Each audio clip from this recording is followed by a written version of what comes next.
Nvidia reporting results tomorrow as concerns around tariffs and AI dominance loom. Joining us right now is Caso. He is Wolfe Research senior analyst. What are we looking for? What are you mostly? I mean, I assume the biggest thing is just going to be how much capital they continue to spend and what kind of orders they're getting, because it will say something about the ecosystem and the larger economy, Chris. Yeah, no, I agree with that. And, all the indications so far is that, capital spending has been very strong. Demand for AI has been very strong.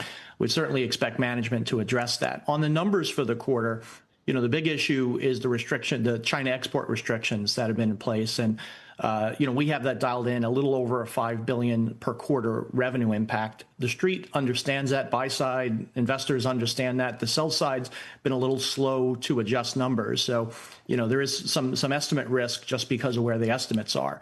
But, the other issue is, the question is the ramp of these new projects, the GB200. But, we think it's a setup is for a very strong second half as a result of that. How does whatever is going on with Nvidia, you think, relate to everybody else? I mean, did you say to yourself that if they got great numbers, AMD's got great numbers?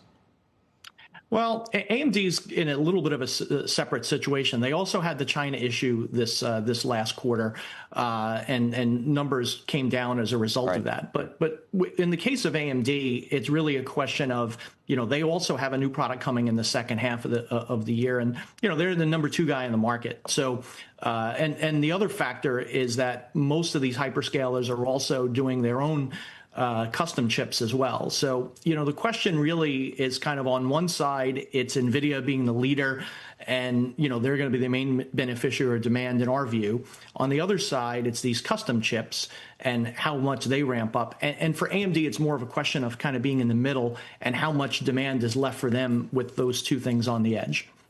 Because we had Andy Jassy on the broadcast. I want to say we're now in May, I think at the beginning of June. And one of the things we talked about was just the need to get the cost of these chips a lot lower. I mean, not just by half, but even more than that. And that's something that in Amazon and some others that are trying to make custom chips are trying to do. How quickly do you think that happens? And obviously that would erode margins eventually for Nvidia. Or do you think that's not in the cards? Well, what Nvidia is trying to do is also kind of lower the cost of compute. And, the way we see it between these custom projects and what Nvidia does, it's really a race to efficiency, primarily power efficiency, because these things consume so much power.